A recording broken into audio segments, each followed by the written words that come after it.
Hey. Hi, Kevin. Hi, Vegan Elite. Motherfucking computer just turned off because I forgot to plug it in.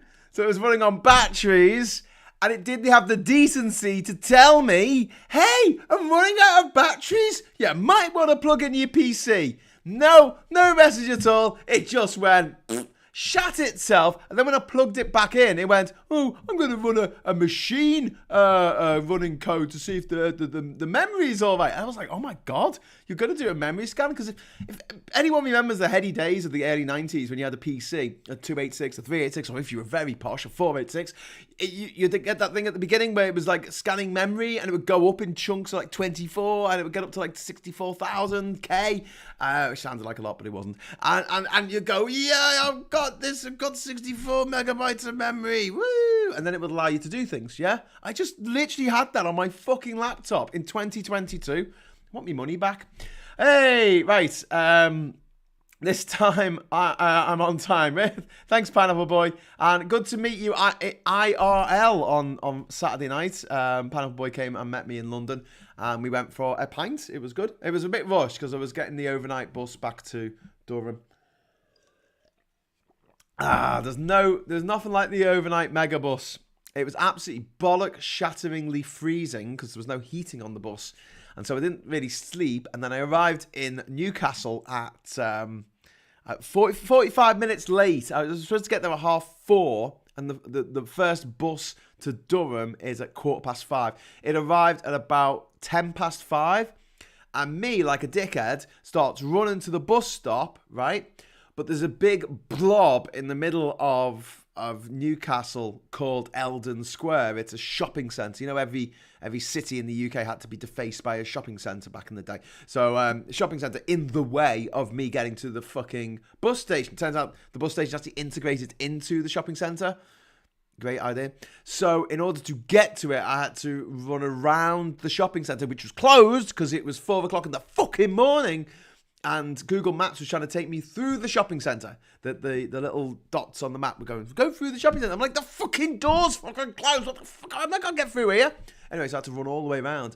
And I got to the bus stop 90 seconds too late to watch the bus tearing off. It was a minibus tearing off towards Durham. And so I was absolutely fucking freezing because it was so cold on Sunday morning. And we were in the middle of two storms. We just had Storm Malik and we were on our way to having Storm Corrie. Yeah. So yeah, that was my trip back to Durham. I haven't really spoken much about my trip to Luxembourg with Kieran the van man. I said it was going to happen. I thought for a moment it wouldn't happen, but then it did happen. So that was cool. In fact, I heard back from Kieran today, and apparently the frames that we brought over, which have now been delivered to the customer and installed into the house as window frames, Kieran got the message this evening off HMRC or the customs people or whatever that the forms weren't correct and he had to bring back the goods to Dover. So you're going to take them out the house and take them back to...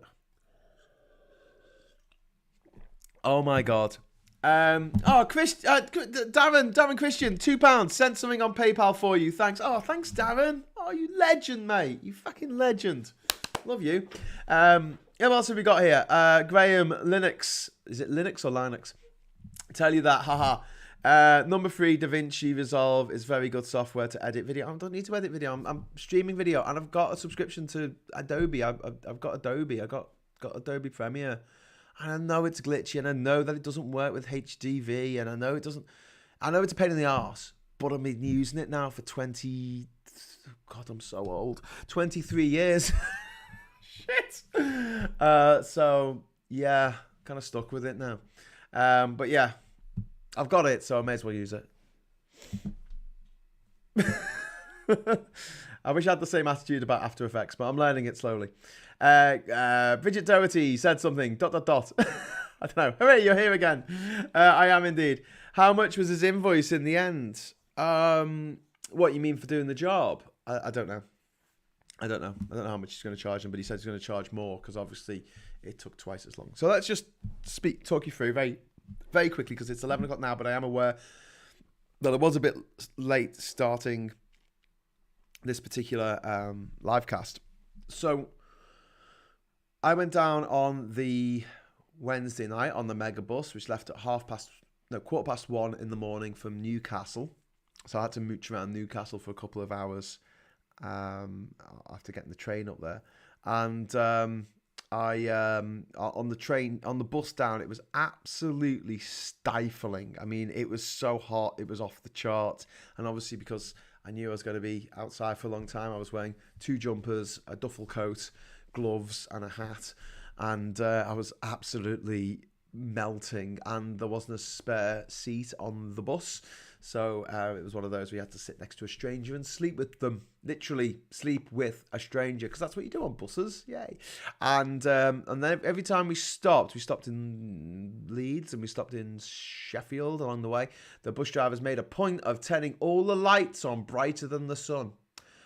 Which is something they didn't do when we got into the coach station in Victoria. Victoria disgusting coach station was built in 1933 to house 3 coaches with horses, I assume, and not to take every fucking bus from anywhere in the country and anywhere in Europe all at the same time. Because, you know, why would you need separate bus stations dotted around a massive fucking city like they do in Mexico or Bangkok? I mean, why would you need that? Why?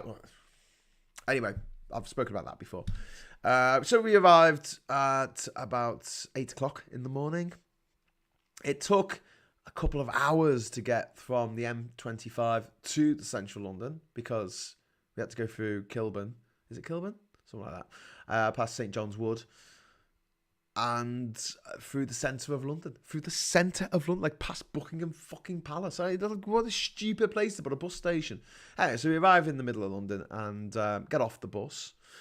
And then I wandered over to Parliament to go and meet up with... not to meet up with anyone. I hadn't arranged anything, but I was going to see if Steve Bray was there with his megaphone. But I don't think Parliament sits on Saturday, so he doesn't go out when Parliament's not sitting. He's just there when it's sitting. And then I wandered off to the British Museum and did a little live cast from the British Museum, Hughes the World, with a very, very funny title about the loot of all evil, because we loot loads of stuff from around the world. And then after that, I met up with Kieran and got a pizza, and we drove to Dover. And the drive to Dover was all right, except when we got quite close to Dover, there was quite a queue of lorries already built up. We were in a traffic queue for quite a while. And then we got into Dover and we had to go and get our passport stamped. That was the first hurdle. And they've got 18 lanes, and you sort of pick a lane. And it's one of those where, you know, in the olden days when you went to the post office and you had the windows in the post office, but there wasn't a barrier, like a bank, and there wasn't a barrier. You just went to one, you just stood behind one window, and the queue next to you would always move fucking faster than you. And you're always like, I should have gone in that queue. Or you move your shopping trolley onto the other queue, instead of like a barrier system where you all queue up in one queue and go to the next available window, which is a much more sensible way of doing it. I don't know if you can get away with doing that with cars and lorries.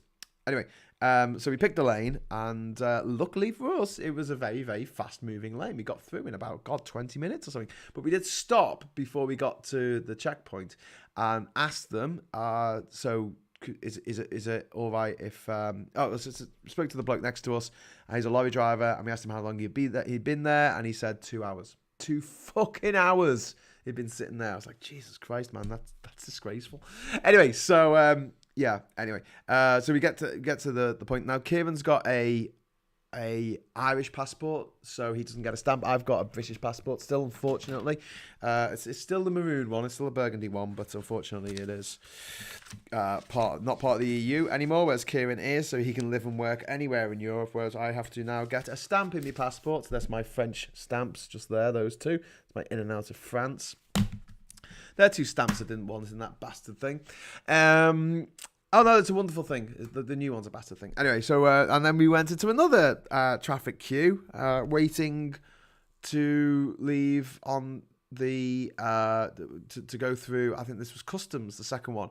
So then we stop at customs, and they want to know what's in the back, and we say it's empty crates. They don't check, so it might not have been. I mean, we could have been transporting £100 million worth of cocaine, and The people who were dealing with us were P&O staff. They weren't even fucking customs. They were P&O staff. I was like, fucking hell, this can't be real. And then we queued up again to get on the fucking ferry. And the ferry was delayed. And we didn't actually get on the ferry till about 1:45. It didn't actually set off till midnight. And we got the port at about 6. So it was a good 6 hours fucking around in the port, where normally you went through one barrier. They gave you you had already bought your ticket, so you went, here's my reference number, and they went, let's have a look at your passport. You showed them your British passport, and they went, okay, right, you are then, and off you jolly well popped onto the next available ferry. But you can't do that anymore. So then we went across, and it was so late that we just went straight to Anibis and stayed the night in Anibis. I got up dead early the next morning and headed out towards Luxembourg. We got to Luxembourg about lunchtime. It took about half an hour or so to load up the truck. It's a what's it called? A flatbed truck with these crates with frames inside them. It's stuck out the back, and and then we headed back towards Luxembourg. We didn't hurry, because as soon as Kieran picked up the pallets, he picked up the crates, so not pallets, he picked up the crates, he needed to give the information to his customs agent in Britain. Now, his customs agent is the go-between. So you've got customs, you've got the custom agent, you've got Kieran, okay? So Kieran sends a message to the customs agent on a Friday afternoon and says, hey, I need this reference number so I can bring this stuff from Luxembourg into the UK. The customs agent then contacts the customs in Dover, and they, after an hour, give them a number. This is called a GVMS number. And that number is then given to Kieran, and he types it into the government website on his phone, and that gives him a barcode, which he then presents when he's leaving France to be scanned, okay? Now, this should take an hour, and that's fine, because the driving time that it would take us to get back to Luxembourg was like 6 hours or something, so we had time. By the way, when you do get this number, you've got to wait 2 hours before you can actually use it. All right, that's just an aside. So, but as things transpired, we were waiting for an hour, then we were waiting for 2 hours, then we were waiting for 3 hours, then we were waiting for 4 hours, and in the end, we were all the way to Calais, and it was dark, getting late. You know, it was already dark. It's the middle of winter. It was getting very late, and we still hadn't had any response from the customs agents, except to say, I've not heard from the customs yet in Dover, people in Dover. So the customs agent's like, I'm waiting on them to give us this fucking GVMS number. And so, okay, we'll wait for them. So we're like, well, fuck it, we've got to stay here tonight. Now, the thing is, we were in a truck. So obviously, you've got these problems that you've got goods on the back, which are probably worth a lot of money. People might nick them. You might get refugees trying to climb on board your truck or climb under your truck. So we had to stay in a secure compound, which has a barrier and barbed wire around it, crazy. And we stayed in a hotel in the secure compound. We got up dead early the next morning again, and we headed out to Calais. Kieran actually got the code finally that morning at 7 o'clock, and so we could go over to Dover on the the earliest available ferry, really. And so we set off. We stopped off at the supermarket, where I actually saw a couple of refugees trying to climb into the back of a van. Afterwards I thought I should have filmed that, because I could use the footage and stuff. But then again, I don't think refugees need any more demonizing, so I didn't film it. So whatever. Anyway, I stayed in the truck while Kieran went shopping and got himself some booze and stuff. But obviously we are restrained by the new duty-free Brexit limitations, the Brexit limits on how much booze you can bring back. And you used to be able to fill up a car full of booze. There was no limit, really, as long as you could arguably say it was for personal consumption. Like that tea. You could get away with it, right? So number 3 is asking whether lorry drivers silenced via NDAs. No, just no one's asked them, mate. The Bylines did a good video last week where they went into the compound in Dover, and there were lorry drivers who'd been waiting there 6 hours, 12 hours, 24 hours. There was one driver who'd been there for 4 days. So anyway, we've got this number. We've been to the supermarket. We're only allowed X amount of booze to bring back now. It's 200 cigarettes. It's 4 litres of spirits or 9 litres of champagne. One of the two. You can't have both. And then it's like, I don't know, 80 litres of beer. Interesting story. I was on the ferry on the way back over. I went to duty free to see these great fucking Brexit duty free bargains that are so good. Oh my God, this is the one Brexit bonanza. We can buy this booze really fucking cheap. And there was a 24 slab of Foster's beer right there. And I was like, oh wow, 24 cans of Foster's. How much is that gonna be? And it was £1 less than the average you pay at the supermarket. £1 off, but only if you bought 2 slabs. So you had to buy 2 packs of 24. Does someone want to work out what the saving is? How many times does 24 go into 100? What, 4? Great. Yay, I made a saving of 4 fucking pence a can. Oh, Brexit, I love it. It's so great. I get to the point where I just want to punch the people who voted for this shit in the face until they become intelligent, but I know that's not how it works. Oh, fuck, it would make me feel better. Jesus. Anyway, number 3, Richard, thank you very much for the super chat. Really appreciate it. Anyway, so we got into Dover again. Bit of a queue. It wasn't too bad coming out of Dover, but what was really bad... Calais, sorry. Fucking hell. So we stayed in Calais the night. I've been saying Dover this whole time, probably. We stayed in Calais the night. We drove into Calais port. We actually went for the town. It sounds quite nice. I've been through the town of Calais before. I've always just come out of the port onto the motorway. But going into the port, either side of the road, new road, going to the port is barbed wire. It's like so oppressive. It's razor wire on the top of big high fences to stop refugees climbing onto the lorries that are going to be stacked there, that are going to be in a massive queue in a few months' time because of Brexit. And we saw the new facilities and all that kind of stuff. So we get to the customs people and basically we get our documents scanned. We did have a bit of a wait. It took about 10 to 15 minutes to process each lorry that was coming through. If you think there should be 5,000 to 8,000 lorries coming through a day and it takes 10 to 15 minutes to process each one. I mean, on a bad hour, you'd only process 4 trucks per hour at each station. And there's only a handful of stations, cubicles, kiosks, whatever they call them, toll booths, that you can check this stuff out. And again, the people who were checking them out were P&O staff. They weren't necessarily customs people who qualified to do this kind of thing. Anyway, so they go, okay, what is it? Showed them, and then they stamped me out, and they didn't stamp Kieran out because he doesn't need to be stamped out. He's got freedom of movement, and he can freely work and retire and live and love and work and dance and whatever the fuck he wants to do in all of the 27 countries of Europe and the 4 countries of the EEA and Switzerland. Anyway, so yeah. So basically we got on the ferry. I had a laugh about the duty free, and then we got to Dover, and the whole way through the big queue coming out of Dover, Kieran was like, they're going to pull us, they're going to pull us, they're going to pull us, they're going to pull us. And as we came up to the final checkpoint coming off the ferry, there was a lady there with a little stick, and the stick had a little diamond on it, and she held it up, and we were like, oh, we've got to go for checks, right? So we pull over. We've got to go to this certain lane, and we pull into this certain lane, and they come over and they check over Kieran's documents, they check our passports, they ask us all these questions, and they sort of look at the crates at the back of the van.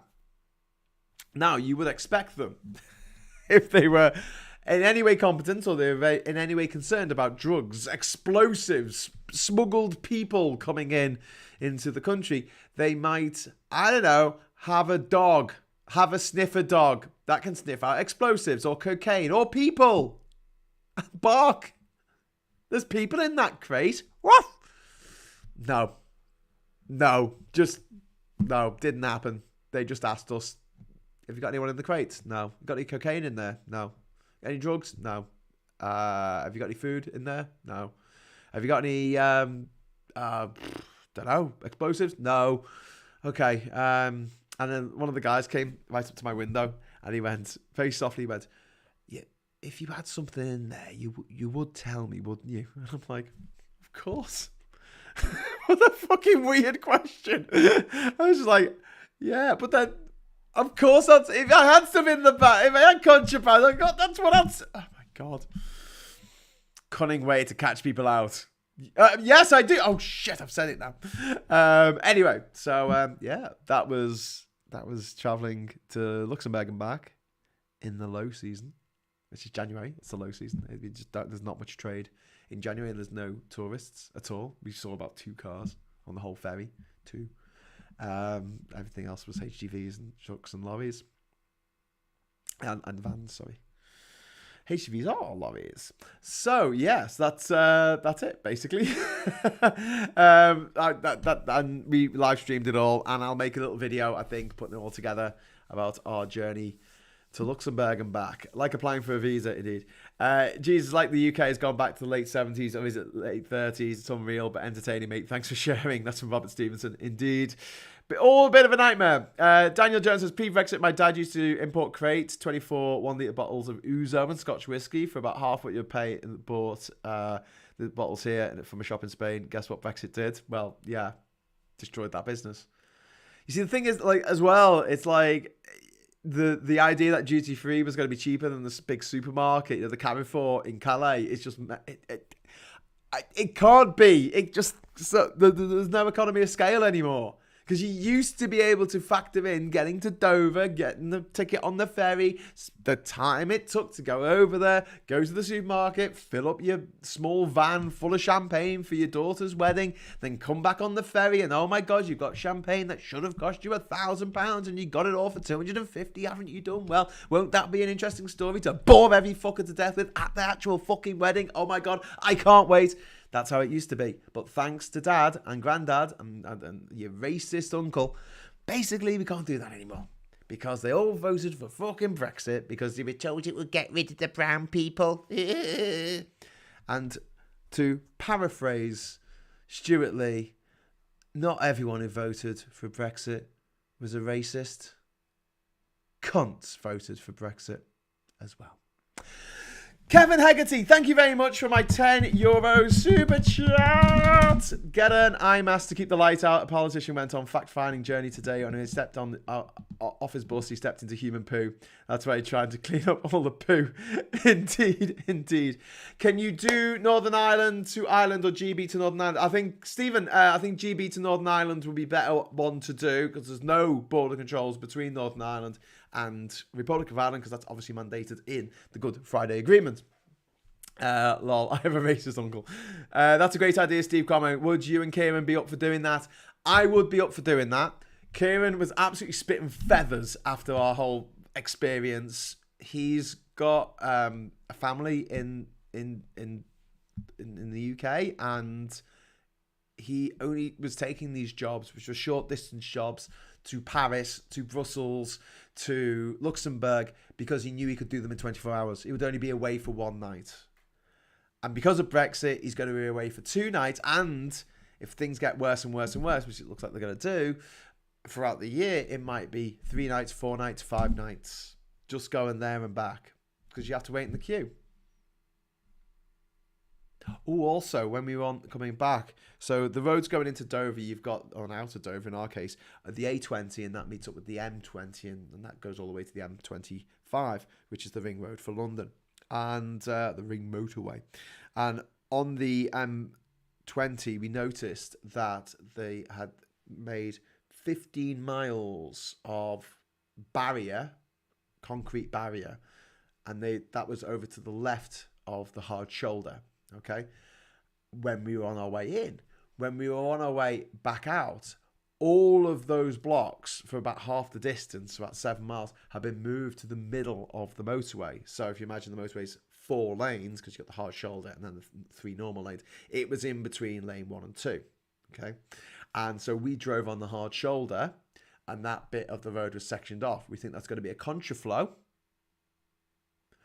And then the other side of the motorway, all 3 lanes of it, are going to be a lorry park. Very, very soon. And they moved half of them across. And obviously, the last 7.5 miles, that can be moved across at some point in the future. By the way, the machine that moves those things cost like £1 million, and you had to pay for that out of your taxes. Question asked today to Boris Cunting Johnson in Parliament was, who is going to pay for this police investigation? Is the taxpayer paying for this police investigation into your wrongdoing? To which Boris Johnson replied, the police are paying for this police investigation. He's like a child, but a particularly annoying, thick, ugly, podgy, entitled little shit of a child.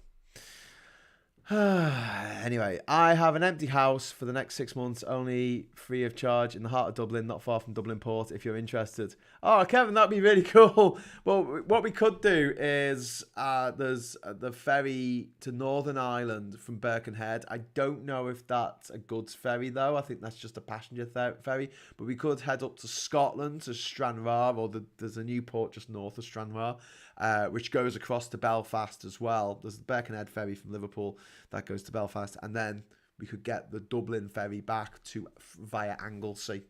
I think that'd be quite an interesting thing to see, because obviously there's been about 15 new ferry lines that have opened up in Rosslare in Ireland, which now go to mainland Europe. And they used to use the UK as a land bridge, but there's no point in doing that anymore.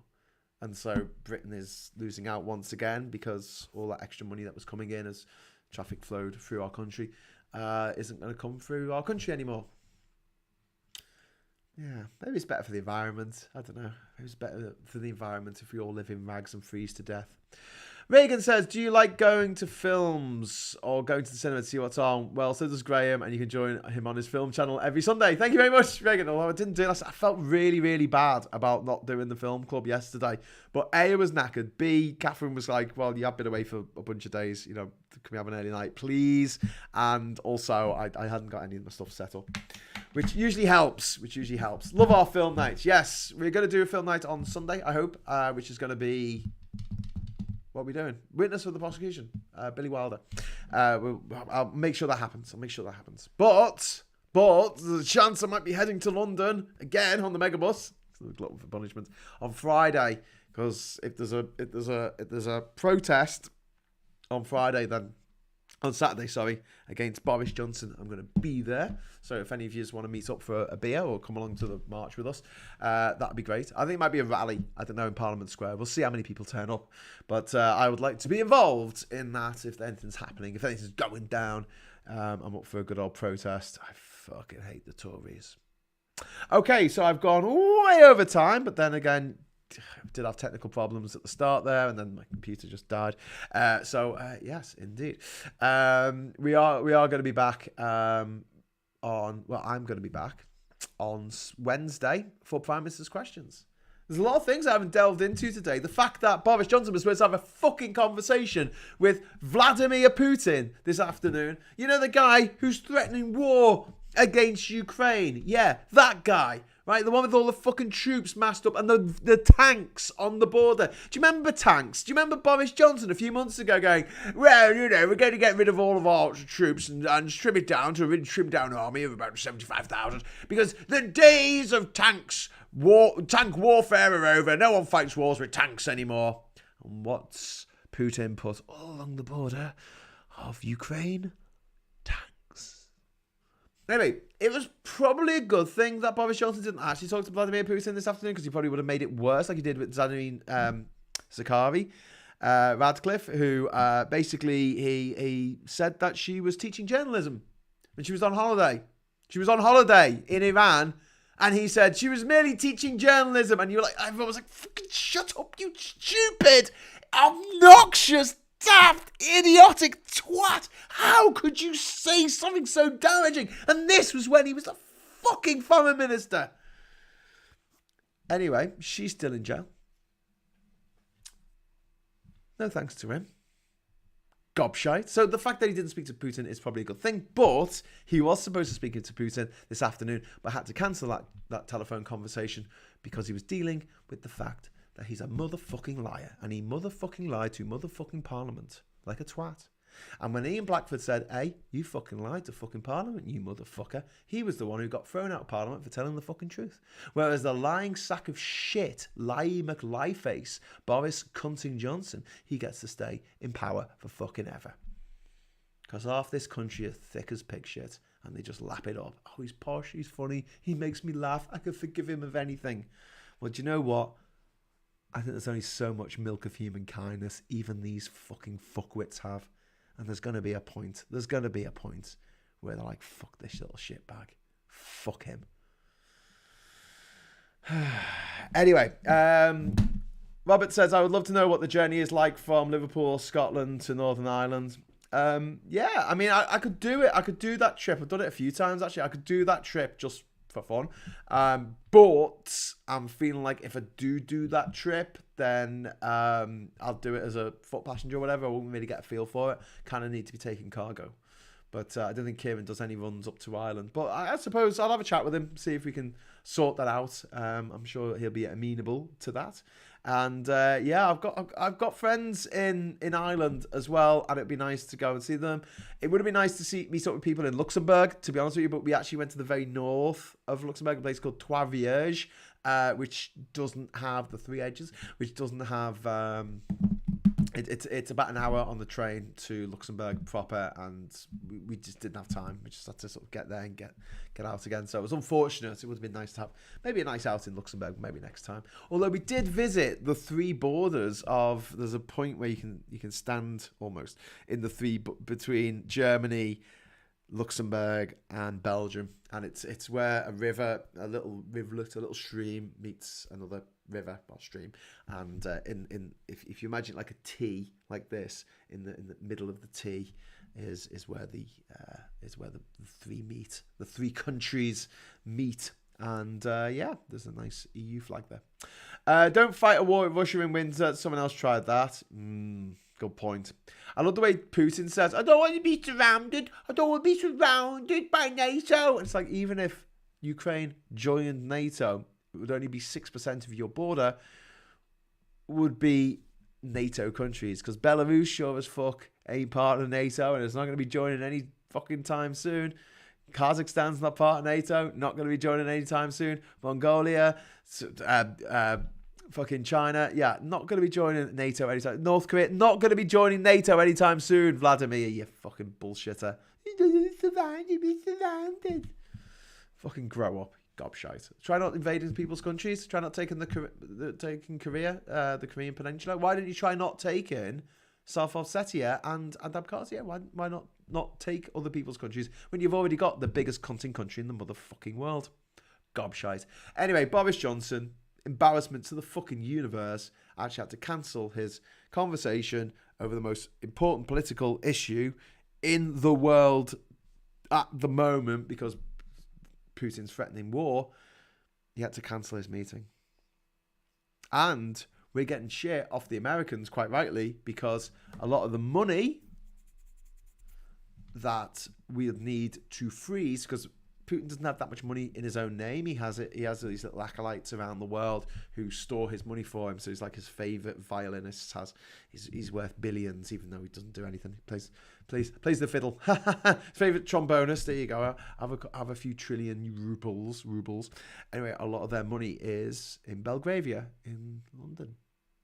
Belgravia, because they just buy property in London. The London laundromat. You just get filthy money, throw it into London, it'll get nice and cleaned. And unless we do something about the London laundromat, it's very hard to freeze the assets of Putin's familiars. Will we? Will be fuck. But Liz Truss has got COVID now, so she's not going anywhere for a few days. And let's hope she gave COVID to a bunch of other people. Maybe it got to one of them that's not vaccinated. That'll be interesting. Anyway, moving on. What Linux distribution do you have? Ubuntu. Oh, people are talking about Linux. So, oh, can I just go to this? Cool, I can as well.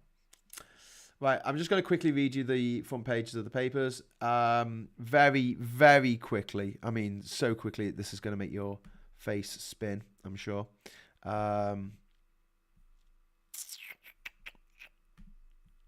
Because really, I need to...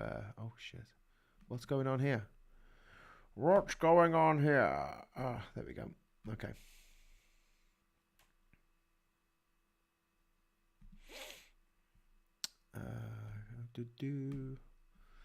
I don't know why this isn't working. Oh, yes, there it is. So thanks very much for the... I would pay into that Northern Ireland trip. Oh, thanks, Stephen. Okay, yeah, we'll definitely do that. Number 3, £5 super chat. Thank you. How did BJ get into high office? How? Dickheads, mate. Dickheads. Dickheads. So many dickheads. All the dickheads. I'm going to close up soon. So if we'll sign off soon, I should say, not close up. So if you want to drop some money into the hat, then please do it now, because otherwise it will be too late and you won't be able to. Otherwise, like I say, if you would like to head over to the Discord server, you are very welcome to do that. Oh, for God's sake, why did they make... Okay, there we go. I think I just turned the internet off for a second, so I might freeze. I'm just having one of those really bad tech days today. This is why you need someone else doing your tech. Right, let's have a look. The Mirror, 12 parties now probed by cops, 3 attended by the PM, 1 was his own flat, 300 pictures! Handed over 300 pictures, Jesus Christ, and still 0 shame. There you have it, 0 shame. Full story, pages 4, 5, 6, 7, 8, and 9. Yeah, it's not going to sleep anytime soon, is it? Okay, so the Daily Mail is saying, now publish the whole damn thing, because that's the sort of thing the Daily Mail says. And then we got the Daily Express and the Daily Star there. The Daily Star making a very lazy pun there, which everyone made about 2 bloody months ago. I'm going to get rid of this advert, because why is there an advert on my fucking screen? Fuck off, Opera. So, Daily Express, yes, PM, you got it wrong, now get it right. They're still absolutely so up his arse. Number 10 party probe, 50 Shades of Grey. Bozo takes a spanking in brutal report. He's accused of a lack of leadership. Humiliated as cops probe 300 party pics. 300, what a conspiracy. And he gets kick in the nuts from former PM. That's talking about the little intervention there by Theresa May. PM pleads for his job. Failure of leadership in Downing Street parties. Police investigate PM's 4 lockdown parties. PM to ask Gray for new report. Jesus Christ. Failures of leadership. Tories turn on PM over Gray report. It's got the same picture in the Telegraph and the Guardian. Oh, that's not good, is it? Failures of leadership. Johnson acknowledges Gray report. A failure of leadership, says Metro, and Johnson rejects calls to quit after Gray's scathing report on parties. So there you go. That's what happens if you're a gobshite like this Boris Johnson fella. I truly hope bad things happen to him. Right, 300 pictures of Boris' party. Indeed, I think somebody, it was probably James Felton, said I think there's more pictures of these parties than there are of his childhood. Anyway, right, so thank you so much for watching. A bit of a bumper episode today. Obviously, we had a lot to get through. We had the trip to Luxembourg, but also the fact that the Sue Gray report was published today and all the shenanigans of all that jazz. So I will be back on Wednesday. Skip a day. We'll see you on Wednesday at 12 o'clock for Prime Minister's questions, and we'll have a big fight over that. And yeah, if you want to head over to the Discord server or check out the new one, see if it works. I don't know. I think you have to connect via Patreon. So if you go on your Patreon account that you've got with me, and one of the perks on there should be Discord, and you should be able to click on the link and it should take you there. If it works, let me know in the Discord by putting in the general chat, "Whoa, I got it, this works." Otherwise, I'll send you each individual invite to your email addresses. Yeah, I can do that as well. Johnson is at the 1922 committee tonight. Or is he still there? I don't know. Anyway, so I'm going to leave you a list of my lovely patrons. I haven't updated this for a long time, so it might be out of date. I'm very sorry if it is, but if you are missing off this list of patrons and YouTube members, let me know and I will add you to the list. I've probably got to take some people off as well. But yes, in the meantime, thank you so much for watching. Thank you so much for the super chats. Thanks to all my wonderful patrons and my YouTube members. Thanks to everyone that keeps this channel alive and going with the skin of our teeth. The odds are against us, and we're just going to battle on because we have to. Because what all they want is for us to give up. Oh, someone just sent me a message. Let's have a look at this. It's going to say, don't give up, Graham. There you go. Yeah, don't give... No, someone commented on someone else's Facebook post. Well, that was worth a buzz, wasn't it? Thanks to you, lovely Graham. Thanks to everyone watching. Leave a like on the way out. That would be a really good idea. Thanks, Megan Leak. Didn't think of that. And Minty Sylvie is there. Hi, Minty. How you doing, Elizabeth? I'm sorry, Judge. I can't be tried for bank robbery until my mother releases her report. I don't know how I'm not a bank robber. Exactly, Duke Vengeance. Eggs fucking exactly. Until next time, hello, good evening, welcome, and goodbye.